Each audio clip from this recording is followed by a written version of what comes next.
Hello guys, आपका स्वागत है मेरे चैनल मीनिंग ऑफ लाइफ में। और आज हमारा टॉपिक होगा मीनिंग ऑफ लाइफ। आपने देखा होगा कि मेरे चैनल का नाम भी है meaning of life. Meaning of life का मतलब जीवन का अर्थ। और आज हम सबसे पहले जानेंगे अपने इस जीवन को कि क्या है जीवन, क्यों है जीवन, कैसा होना चाहिए जीवन। उस परमात्मा ने हमें क्यों दिया है जीवन और हमें अपने जीवन को कैसे जीना चाहिए, और आज हम इसी टॉपिक पर बात करेंगे। तो दोस्तों, करते हैं स्टार्ट। आप लोगों ने अपने आसपास या अपने रिश्तेदारों में या फिर मैं बोलूँ अपने मोहल्लों में, है ना, या कई परिजनों में आप कहीं भी मिलते जुलते होंगे, या अपने ऑफिसों में अपने ऑफिस जाते होंगे, तो आप देखते होंगे जैसे मान के चलो कोई बंदा गाड़ी ले आया, है ना, फोर व्हीलर ले आया। अब वो बहुत खुश है। अब वो कह रहा है भाई मैं भाई मस्त जिंदगी चल रही है, मेरी फोर व्हीलर लेके आया हूँ, 80,000 रुपये महीने की मेरी इनकम है, और अभी मैं उदयपुर गया था और अब मैं दार्जिलिंग जा रहा हूँ और उसके बाद मैं मार्च में शिमला जाऊँगा। कितना खुश है। अचानक क्या हुआ, 3 या 4 दिन बाद, 5 दिन बाद वो बहुत परेशान हो गया, है ना। अब वो परेशान है, अब वो लोगों से कह रहा है कि अरे भाई यार पता नहीं क्या मेरी यार जिंदगी झंड हो गई है यार, पता नहीं यार क्या कलेश हो गई है यार, ऐसे ऐसे करके बीबी को ये प्रॉब्लम हो गई, पापा को ये प्रॉब्लम हो गई, मेरी नौकरी भी छूट गई यार, मैं अपनी गाड़ी की किस्त भी नहीं दे पाया। अब वो परेशान है। मतलब कल तक वो अपने जीवन से इतना सुख था कि इतना खुश कि उसे लग ही नहीं रहा था कि उसके पास कोई समस्याएं है ही नहीं है। और जैसे ही उसके पास समस्या आई, सो ही वो एकदम अग्रेसिव हो गया, है ना। मतलब एकदम पागल सा हो गया। वो पागलों सा घूम रहा है, लोगों से कह रहा है भाई क्या जीवन है यार, 2 कौड़ी का जीवन हो गया मेरा, मेरी जिंदगी खराब हो गई यार, पता नहीं ऊपर वाला मेरे साथ क्या कर रहा है। मेरे भाई, यही है जीवन, इसी को कहते हैं जीवन। आपने गाड़ी देखी, गाड़ी, है ना, 2 व्हीलर ठू ठू ठू ठू करके ले जाते हैं, उसमें 2 पहिए होते हैं, 2 पहिए, है ना। अगर एक भी पंचर हो जाएगा तो गाड़ी आपकी नहीं चलेगी, बिल्कुल नहीं चलेगी, बिल्कुल भी। पैदल ही पैदल ले जानी पड़ेगी, लेकिन चलेगी नहीं। इसी तरीके से जीवन होता है। जीवन के भी 2 पहिए होते हैं, एक सुख का और एक दुख का। जब सुख होता है तो जीवन का बड़ा आनंद, बड़ा मतलब मौज मार रहे होते हैं, रोज पिक्चरें दिख रही होती हैं, रोज सिनेमा घर, बहुत कुछ चल रहा होता है ना।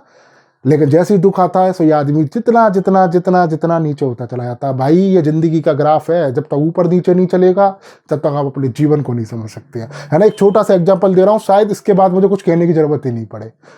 आपने महाभारत देखी है, महाभारत में आपने कुरुक्षेत्र देखा होगा, कुरुक्षेत्र में महाभारत देखी होगी। अर्जुन, पितामह भीष्म, अंगराज कर्ण, बहुत भयंकर महाभारत हुई। उसमें एक छोटा सा संवाद आता है भगवान श्री कृष्ण और अंगराज कर्ण का। अब दोनों के बीच में जो वार्तालाप चल रही है, शायद उससे आप समझ पाए। अगर आपने अंगराज कर्ण को समझ लिया तो समझ लो जीवन में आपके पास कभी भी कोई समस्याएं नहीं होंगी। उसका जीवन बहुत संघर्ष से जिया वो, है ना। तो छोटा सा संबंध मैं आपको समझाने की कोशिश कर रहा हूं कि अंगराज कर्ण भगवान श्री कृष्ण से कहते हैं कि मेरा इसमें क्या दोष था कि मेरी माँ ने मुझे पैदा होते ही छोड़ दिया। मेरा जन्म हुआ और मेरी माँ ने मुझे छोड़ दिया। मैं क्षत्रिय नहीं था, इस वजह से द्रोणाचार्य ने मुझे शिक्षा देने से मना कर दिया। परशुराम से मैंने शिक्षा ली, लेकिन उन्होंने भी मुझे श्राप दे दिया। क्यों? क्योंकि मैंने उनसे झूठ कह के शिक्षा प्राप्त की थी। भरी सभा में द्रौपदी ने भी मेरा अपमान कर दिया। क्यों? क्योंकि मैं किसी भी राजकुल से नहीं था। भगवान श्री कृष्ण मुस्कुराए और भगवान श्री कृष्ण ने अंगराज कर्ण से कहा कि राधे, तुम में और मुझ में कुछ ज्यादा फर्क नहीं है। मेरा जीवन भी कहाँ स्टार्ट हुआ, कहाँ पैदा हुआ मैं? जेल में। मैं पैदा हुआ, मेरी माँ ने भी मुझे कहाँ भेज दिया? गोकुल। वहां पर जिस समय तुम घोड़े चलाते थे, तलवार और धनुष के शोर सुने है ना, तुमने शोर सुना, उनकी टंकारें सुनी है, उस समय तो मैं क्या करता था, मेरी माँ ने मुझे गाय चराने के लिए कहाँ भेज दिया? जंगलों में भेज दिया। ये बात माना कि भरी सभा में द्रौपदी ने तुम्हारा अपमान किया, मैंने मान लिया, लेकिन आपको जिस लड़की से प्रेम हुआ आपने उससे विवाह कर दिया। लेकिन मैंने जिसको भी प्रेम किया, मैंने जिससे भी प्रेम किया, वो मुझे नहीं मिली। मेरी जो शादियां हुई हैं, 16,000 शादियां, या तो वो मुझसे प्रेम करती थी तब मेरी शादी हुई, या फिर जो मैंने युद्ध जीते उसमें जो रानियां थी उनसे मैंने विवाह किया। आपने तब भी परशुराम से शिक्षा प्राप्त की, भले ही आपने झूठ बोला, लेकिन शिक्षा तो प्राप्त की। मेरा 16 वर्ष की उम्र पर जाकर संदीपनी ऋषि से जाकर मैंने शिक्षा प्राप्त करी, लेकिन उससे मैं महाभारत नहीं करा सकता था। तो अंगराज कर्ण किसी का भी जीवन इतना सरल नहीं है। अगर समस्याएं दुर्योधन के पास थी तो समस्याएं युधिष्ठिर के पास भी है। अगर ये युद्ध दुर्योधन जीत जाएगा तो सब आपको कीर्ति देंगे कि अंगराज कर्ण की वजह से दुर्योधन जीत गया। युधिष्ठिर इस युद्ध को जीतते हैं तो श्रेय अर्जुन को जाएगा, पर मुझे क्या मिलेगा? मुझे सिर्फ इस महाभारत का दोषी माना जाएगा। तो अंगराज कर्ण इस बात से कोई फर्क नहीं पड़ता है कि हमारे अधिकारों का कितना हनन हुआ, इस बात से भी कोई फर्क नहीं पड़ता है कि हमारा कितनी बार अपमान हुआ, हमें इस बात से भी कोई फर्क नहीं पड़ता है कि हमें कितनी बार नकारा गया। फर्क सिर्फ इस बात से पड़ता है कि इस सिचुएशन पे आपने अपने धर्म, अपने कर्म को नहीं छोड़ा, आपने अपने मन की और अंतरात्मा की बात सुनी। जो उस समय उचित है, सही है, हमने वही किया। यही है जीवन। हम किसी भी सिचुएशन पे हो, जब हम सुख हैं तो सुख का आनंद लें, सुख की तरह से जिए। जब हम दुखी हैं तो दुख के हिसाब से जिए, है ना। हम जिस समय दुख है उस समय अपनी सिचुएशन को समझें, अपनी स्थिति परिस्थिति को समझें और हमें उसी तरीके से अपने जीवन को जीना चाहिए। जैसे भगवान राम थे, एक दिन पहले उनको राजा बनाया जा रहा था और अगले दिन ही वो वनवास चले गए। वनवास चले गए, वहाँ तक ठीक था, उसके आगे उनको कितनी परेशानियाँ हुई। रावण सीता हरण करके चले गए, फिर उन्होंने सीता जी के लिए भटके, लेकिन उन्होंने उस परिस्थिति में लौट के अयोध्या नहीं आए। वहाँ जाके उन्होंने ये नहीं कहा कि चलो भरत अपनी सेना लेके चलो और हमें युद्ध करने जाना है रावण से, नहीं। क्योंकि उस समय जो सिचुएशन थी, जो परिस्थिति थी, उन्होंने उसी तरीके से अपने जीवन को जिया। वहाँ उन्होंने हनुमान जी की, सुग्रीव जी की और वानर सेना की और भी अन्य लोग थे जिनकी उन्होंने सहायता ली और उन्होंने उस युद्ध को जीता। फिर उसके बाद क्या हुआ? 14 वर्ष की उनकी कठिनाइयां थी, कितने परेशान थे 14 वर्ष तक। लेकिन उसके बाद क्या हुआ? जब वो अयोध्या लौटे तो क्या बने? राजा बने। तो भाई ये जीवन है, जीवन में उतार चढ़ाव चलता ही रहेगा। ऐसा नहीं है कि हर चीज आपकी एक जैसी चलेगी। अगर एक जैसी चलेगी, देखते हो ना जब वो ऑक्सीजन लगी होती है और T T T T T T T T हो रही, और जैसे टी, तो क्या होता है? आदमी चला गया।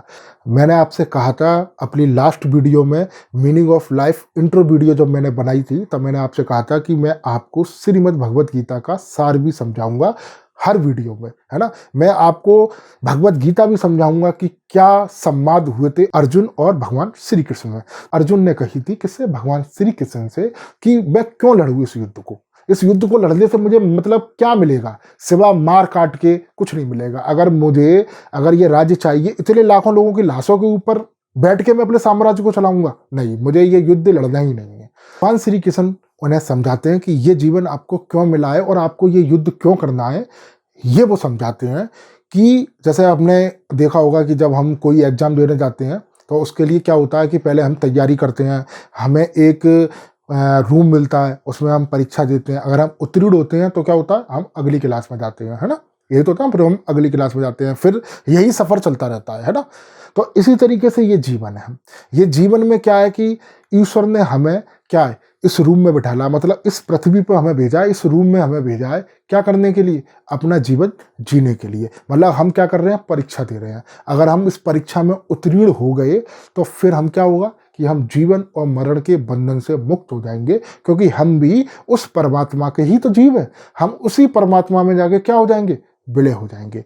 ये बात श्रीमद् भगवत गीता में कही है ना। थोड़ा सा मैं और विस्तार से बताऊं कि अपने जीवन को जीने के 3 तरीके हैं, है ना। हम 3 तरीके से उस ईश्वर को, उस परमात्मा को पा सकते हैं। पहला है कर्म योग, दूसरा है ध्यान योग और तीसरा है भक्ति योग। जिस तरीके से श्रवण कुमार, मदर टेरेसा ने क्या किया? अपना कर्म किया। श्रवण कुमार ने अपने माँ बाप की आजीवन सेवा करी, उन्हें चारों धाम घुमाई, चारों के चारों धाम उन्होंने घूमी। इस तरीके से मदर टेरेसा ने छोटे छोटे बच्चे, गरीब बच्चों का पालन पोषण किया, उनका हमेशा ध्यान रखा। जब तक वो जीवित रही, हमेशा गरीब बच्चों का भला करती रही, उनका पालन पोषण करती रही। तो उनको क्या प्राप्त हुआ? कर्म योग के माध्यम से उन्हें परमात्मा प्राप्त हुई। अब वो जन्म और मरण के बंधन से मुक्त हैं, क्योंकि हमें ऐसे कर्म करना चाहिए, अपने जीवन को ऐसे जीना चाहिए। दूसरा है भक्ति योग। हम जैसे हनुमान जी, मीराबाई, इन्होंने क्या किया? भगवान की शरण में गए और उनकी इतनी भक्ति की, अनन्य भक्ति की, और उससे क्या हुआ? वो भी जन्म मरण के बंधन से मुक्त हो गए। तीसरा है ध्यान योग। जैसे स्वामी विवेकानंद जी, परमहंस जी, इन्होंने अपनी ध्यान साधना से ईश्वर को प्राप्त किया, वो भी जीवन मरण के बंधन से मुक्त हो गए। इसी तरीके से हमें अपना जीवन जीना है। हमें भी उस परमात्मा ने इसीलिए भेजा है कि अपने जीवन को जियो। हमेशा जैसी भी परिस्थिति हो, जैसी चाहे सुख हो तो सुख के परिस्थिति के हिसाब से चलो, जैसे दुख हो तो दुख की परिस्थिति के हिसाब से चलो। यही है जीवन मेरे भाई। तो आज हमने समझा अपने जीवन के अर्थ को। मैं नितिन आपसे इजाजत लेता हूं। आपको मैं ऐसी मोटिवेट करता रहूंगा। बहुत जल्द हम मिलेंगे नेक्स्ट वीडियो में।